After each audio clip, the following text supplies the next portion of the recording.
నారా చంద్రబాబు నాయుడు గారి యొక్క జాతకాన్ని ఇప్పటికే చాలా వేదికల మీద నేను చెప్పి ఉన్న వారి యొక్క జన్మ నక్షత్రాన్ని బట్టి రకరకాలైనటువంటి వ్యత్యాసాలు ఉన్న ప్రశ్నాశాస్త్రాన్ని అనుసరించి నేను చెప్పేటువంటి మాట వారిది హస్త నక్షత్రం. వారి జాతకంలో యోగదాయకమైన దశలు ఇవి ఇప్పుడు నడుస్తున్నాయి అనే కంటే ఇబ్బంది కలిగించే దశలు నడుస్తున్నాయి. 2 సంవత్సరాల పర్యంతం నుంచి నేను చెబుతున్నాను. న్యాయపరమైనటువంటి చిక్కులు, ఆరోగ్యపరమైన అంశాల్లో ఏర్పడ్డ ఇబ్బందులు, వీటన్నిటిని ముందుగానే మనం ప్రెడిక్ట్ చేసాం. యాజ్ ఇట్ ఈస్గా గత 2023వ సంవత్సరం చివరి అంకెళ్ళలో వారు న్యాయపరమైనటువంటి చట్టపరమైన ఇబ్బందులు ఎదుర్కొన్నారు. ఆరోగ్యపరమైనటువంటి అంశాల్లో ఇబ్బందులు కూడా వచ్చాయి. ఇలాంటి ఆరోగ్య సమస్యలు చంద్రబాబు నాయుడు గారు విదేశాలకు కూడా ఇలాంటి ఆరోగ్య సమస్యల వల్లనే వెళ్ళారు అనేది చాలా మంది టీడీపీ నాయకులు అంటూ ఉన్న మాట ఇంటర్నల్ గా వినిపిస్తోంది. ఇందులో వాస్తవం ఉందంటారా? మీకున్న ఇన్ఫర్మేషన్ ఏంటి? మీరు ఎందుకంటే ఆరోగ్యం గురించి మాట్లాడుతూ ఉన్నారు. That's why I am asking. ఏ వ్యక్తి యొక్క జాతకంలోనైనా ఖచ్చితమైనటువంటి పుట్టిన సమయాన్ని లగ్నం అంటారు. లగ్నం నుండి ద్వితీయ సప్తమ స్థానాలు మారక కారకాలు. మారకం అంటే మరణం. ఎవరి జాతకంలోనైనా మన జాతకంలో సెకండ్ పొజిషన్లో ఉన్నటువంటి అంటే 2వ స్థానంలో ఉన్నటువంటి 7వ స్థానంలో ఉన్నటువంటి గ్రహాలు వాటి యొక్క దశలు అంతర్దశలు వచ్చినప్పుడు మరణ సమానమైన కష్టము లేదా ఆరోగ్యము లేదా ప్రమాదం జరుగుతాయి. వారి యొక్క జాతకంలో నేను పరిశీలించింది ఈ ద్వితీయ సప్తమ స్థానాల్లో ఒక స్థానంలో శని ఉన్నాడు సాటర్న్. అది సుమారు 2003-2004 సమయంలో అలిపిరి ఘాట్లో బాంబ్ బ్లాస్టింగ్ జరిగింది. ప్రాణం నిలిచింది, పదవి పోయింది. సరిగ్గా 10 సంవత్సరాల తర్వాత 2014లో వాళ్ళు అధికారంలోకి వచ్చారు. ఇప్పుడు మళ్ళీ అదే సప్తమ స్థానానికి సంబంధించినటువంటి గ్రహగతులు ఆయన జాతకంలో ఉన్నాయి. కేతు సంబంధమైనటువంటి స్థితి. కేతువు శరీరంలో ఉన్న నాడీ వ్యవస్థల మీద నియంత్రణ ఉంటుంది. రవికి సంబంధించినటువంటి స్థితి కంటి చూపు, చర్మ సంబంధమైనటువంటి విషయాల్లో ఇబ్బందులు వస్తాయి. కేతు సంబంధమైనటువంటి స్థితి శరీరానికి మొత్తం కూడా న్యూరాన్కు సంబంధించినటువంటి వ్యవస్థ మొత్తం కూడా మెదడుని మనం చెప్పుకుంటూ ఉంటాం. మస్తిష్కము, మెదడు లేదా శరీరానికి నాడీ వ్యవస్థకు సంబంధించిన ఆరోగ్యపరమైనటువంటి అంశాలు ఏవైనా వారిని ఇబ్బంది పెట్టచ్చు.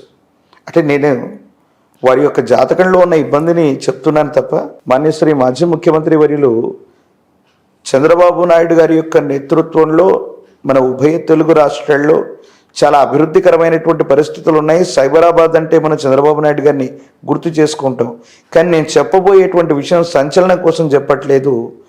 అటువంటి గొప్ప నేతను కాపాడుకునేటువంటి ప్రయత్నం కోసం నేను చెప్తున్నాను. 2027 లేదా 2028లో దీన్ని మించినటువంటి తీవ్రమైనటువంటి ఇబ్బందిని వారి జాతకంలో ఎదుర్కొనేటువంటి అవకాశం ఉంది. ఇది ఆరోగ్యపరమైనటువంటి అంశాల్లో తీవ్రమైనటువంటి సమస్యగా పరిగణించవచ్చు. అటువంటి చాలా క్లిష్టమైనటువంటి సందర్భం వారి యొక్క జాతకంలో రాబోతుంది.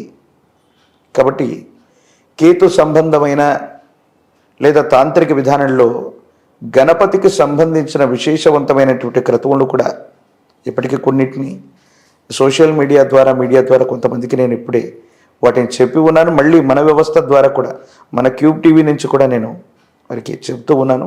వారి జాతకంలో కొన్ని ఇబ్బందికరమైన దశలు నడుస్తున్నాయి. ఇది వాస్తవం. కానీ జగన్మోహన్ రెడ్డి గారి యొక్క జాతకంలో ఈ పంచగ్రహ కూటమి వల్ల దేవగురు బృహస్పతి వ్యయంలో ఉన్నప్పటికీ కూడా మాయాకారకుడైనటువంటి రాహు మాత్రం యోగిస్తున్నాడు. There is a chance to again will Jagan. ఆయన రావటానికి ఒకే ఒక ప్రాధాన్యతగా ఈ రాహు సంబంధమైనటువంటి స్థితి ఉంది. ఒకవేళ జ్యోతిష్యపరమైనటువంటి పరిభాషలో శ్రవణ నక్షత్ర జాతకులైనటువంటి పవన్ కళ్యాణ్ గారు, చంద్రబాబు నాయుడు గారు, జగన్మోహన్ రెడ్డి గారి యొక్క జాతకాలను అన్నీ పరిశీలించి ఏ విధమైనటువంటి పరిస్థితులు ఉన్నాయని మనం అంచనా వేస్తే వై నాట్ 175 అని ముందుకు వెళుతున్నటువంటి జగన్మోహన్ రెడ్డి గారికి 175 స్థానాలు వచ్చేటువంటి స్థితిగతి కానీ గతంతో పోల్చినటువంటి మెజారిటీ వచ్చే పరిస్థితులు కానీ 100% లేవు. కనీసం బోటాబోటీ మెజారిటీతో తమ ప్రభుత్వం గద్దెనెక్కటం కూడా కష్టంగా ఉన్న సందర్భం ఇది. ఇప్పటికే చాలా సర్వే సంస్థలు అవ్వచ్చు, ఆ ఎన్నికలు జరిగినటువంటి తీరవచ్చు వైసీపీకి అంత అనుకూలంగా లేవనే ఇండికేషన్స్ మనం చూస్తూ ఉన్నాం. అలాగని టీడీపీ కూడా బలంగా లేదన్నటువంటి వాదనలు కూడా ఉన్నాయి. కానీ శాసనం విషయానికి వస్తే మాత్రం తెలుగుదేశం పార్టీ మరియు వైఎస్ఆర్ కాంగ్రెస్ వీళ్ళిద్దరికి కూడా సమానమైన స్థానాలు వచ్చినా ఆశ్చర్యపోనక్కర్లేదు. అంత టఫ్ సిచ్యువేషన్. 70 స్థానాలకు అటు ఇటుగా, 70 నుండి 80 స్థానాలకు అటు ఇటుగా తెలుగుదేశం పార్టీ ఉంటుందంటారా ప్రజల యొక్క దట్టు ఏపీ గురించి మాట్లాడుతున్నాం. They are very clear on what they want. And ప్రతి ఒక్కరు కూడా ఇప్పుడు గతం ఎన్నికల ఒకసారి ఆ పోలింగ్ పర్సెప్షన్స్ మనం చూస్తే కనుక వాళ్ళు ఇవ్వాల్సిన మెజారిటీ చాలా గట్టిగానే ఇచ్చారు తీర్పు. ఎప్పుడు కూడా చంద్రబాబు గారికి ఇచ్చినా, జగన్ గారికి ఇచ్చినా, ఎవరికి ఇచ్చినా కూడా 2009 ఎన్నికల్లో మహాకూటమి ఏర్పడ్డటువంటి సందర్భంలో తెలుగుదేశం, టీఆర్ఎస్, కమ్యూనిస్టు పార్టీలు కొన్ని, ప్రజారాజ్యం మరోవైపు ఇవన్నీ కలిసి పోటీ చేసిన సందర్భంలో బోటాబోటీ కనీస మెజారిటీతోనే వైఎస్ రాజశేఖర రెడ్డి గారు మళ్ళీ గవర్నమెంట్లోకి వచ్చిన సంగతి మనకు తెలుసు. ఇప్పుడు అదే రిపీట్ అవ్వచ్చా? అలాగని కాదు, కానీ తెలుగుదేశం మరియు వైసీపీకి సమానమైనటువంటి సీట్స్ వచ్చి బీజేపీ మరియు జనసేన వాళ్లతో మిత్రకూటమిగా ఉన్నప్పటికీ నేను చెప్తున్న అంశం ఏంటంటే మిత్రకూటమిగా ఉన్నటువంటి జనసేన మరియు బీజేపీకి 10-15 స్థానాలు వచ్చి వాళ్ళు కీలకమవటం, కేంద్రానికి సంబంధించినటువంటి పరిస్థితుల వల్ల ఈ కూటమిలో కూడా ఏవైనా ఇబ్బందులు ఏర్పడటం, అంటే మిత్రకూటమిగా ఉన్న వీళ్ళు కూడా విడిపడేటువంటి పరిస్థితులు రావటం, ఇది ఖచ్చితంగా జరుగుతుంది. ఎందుకంటే దీన్ని క్రోధినామ సంవత్సరంగా ఈ సంవత్సరానికి పేరు. అసలు క్రోధినామ సంవత్సరం అంటే అర్థం ఏంటంటే అన్యోన్యకరంగా ఉన్నటువంటి దంపతులు సైతం విడిపడేటువంటి అపోహల అపార్థాలు వచ్చే సంవత్సరం ఇది. Oh my god. ఇక రాజకీయ నాయకులకి ప్రతి చిన్న విషయానికి అనుమానాలు ఉంటాయి, అపోహలు ఉంటాయి, ఇబ్బందులు ఉంటాయి. నా ప్రిడిక్షన్ ప్రకారంగా వైఎస్ జగన్మోహన్ రెడ్డి గారు బోటాబోటీ మెజారిటీతో గెలవటానికి ఒక అవకాశం ఉంది. ఒకవేళ ఈ పంచగ్రహ కూటమిలో ఈ స్థితిగతుల వల్ల అది సాధ్యపడట్లేదు అంటే కూటమిలో ఉన్నటువంటి ఇతరత్ర అన్ని జాతకాలు పరిశీలిస్తే శ్రవణ నక్షత్రం మకర రాశిలో ఉన్నటువంటి పవన్ కళ్యాణ్ గారి యొక్క జాతకంలో రాజయోగం ఉంది. అమాత్యుడు మంత్రి, అది కేంద్ర స్థాయి మంత్రియా అమాత్యుడా, ఆ స్థాయికి ఆయన వెళ్ళగలిగినటువంటి స్థితిగతులు అయితే సుస్పష్టంగా కనపడుతూ ఉన్నాయి. అది వెంటనే సమీపమైన భవిష్యత్తులో, ఈ రోజుని కాదు కానీ సమీప భవిష్యత్తులో ఎప్పుడైనా కూడా అది జరిగేటువంటి సంభావ్యత ఉంది. ఆ విధంగానైతే ఉంది. నేను అనుకోవటం తప్పనిసరిగా వైఎస్ జగన్మోహన్ రెడ్డి గారి యొక్క జాతకంలోని దేవగురువు అయినటువంటి బృహస్పతి బలం లేకపోవటం వల్ల ఇన్ని రకాలైన ఇబ్బందుల్ని, ఈ సమస్యలని ఎదుర్కొంటూ ఉన్నారు. 175కు 175 స్థానాలని కానీ, గతంలో వచ్చిన 151 ప్లస్ మిగతా వాళ్ళు కానీ ఈ సంఖ్యను చేరుకోవటం అన్నటువంటిది దాదాపు అసాధ్యం. మాన్యశ్రీ ముఖ్యమంత్రి వర్యులు గతం కంటే ఎక్కువ స్థానాలని మనం గెలవబోతున్నట్టుగా వారు చెప్పారు. కానీ జ్యోతిష్యపరమైనటువంటి పరిభాషతో సహా దేశ కాలమాన పరిస్థితులను బట్టి చూస్తే అంత సానుకూలవంతమైనటువంటి స్థితిగతి వచ్చేటువంటి పరిస్థితి కనిపించట్లేదు. ఎవరు గెలిచినా ప్రతిపక్షంలో ఉన్న వాళ్ళకి 80 సీట్లు, అధికార పక్షంలో ఉన్నటువంటి వాళ్లకు 90 లేదా 90 స్థానాల పైన అన్నట్టుగానే ఈ పరిస్థితి ఉండబోతుంది. అక్కడ ప్రతిపక్షం, అధికార పక్షం ఏవైనా కూడా సమానంగా ఉండేటువంటి పరిస్థితులతో పాటు ఇది కేవలం 3 లేదా 3 సంవత్సరాలకు పైబడ్డ కాలం మాత్రమే ఈ ప్రభుత్వ వ్యవస్థలు ఉండబోతున్నాయి. ఇది కూడా జరగబోతోంది. ఓకే, అంటే మామూలుగా 5 ఏళ్ళు కదా ఏ ప్రభుత్వం అయినా కూడా, మీరేంటి 3-3.5 ఏళ్ళు అంటున్నారు, ఎలా?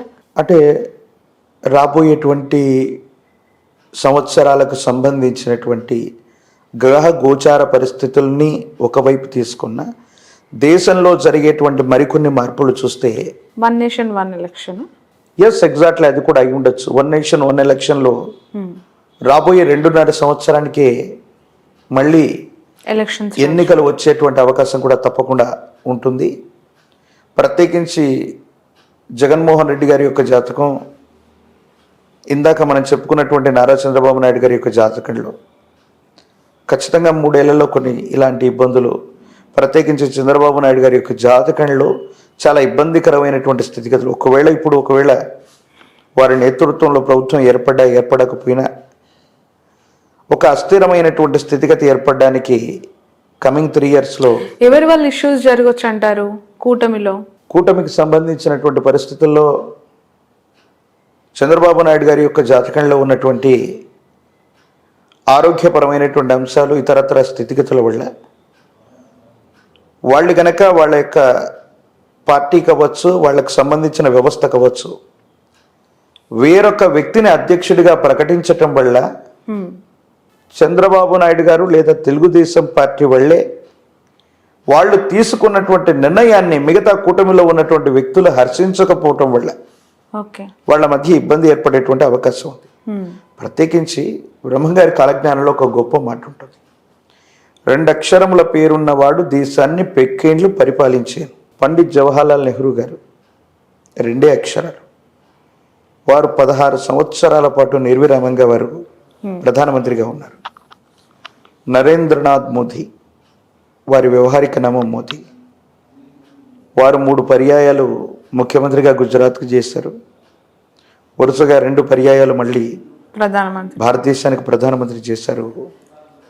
ఆ లెక్క ప్రకారం అనురాధ నక్షత్రం వృశ్చిక రాశిలో అర్ధాష్టమ శని ప్రభావం ఉన్నప్పటికీ కూడా గురుదేవుల యొక్క కాలజ్ఞానాన్ని ప్రెడిక్ట్ చేస్తే మోదీ గారు సులభంగా అధికారంలోకి రాలేకపోయినా ఇలాంటి పార్టీలకు సంబంధించినటువంటి కూటమి చేత మళ్ళీ అధికారయుక్తమైనటువంటి స్థానంలో ఉండాలి. కాబట్టి ఏ ప్రాంతీయ పార్టీనైనా దూరం చేసుకునేటువంటి పరిస్థితి లేదు. కాబట్టి మోదీ గారి యొక్క నేతృత్వంలోని బీజేపీ లేదా వారి యొక్క మిత్రకూటమైనటువంటి జనసేన, గత ఇంటర్వ్యూలో మనం చెప్పుకున్నాం, వైసీపీ కూడా సపోర్ట్ చేసేటువంటి అవకాశాలు లేకపోలేదు.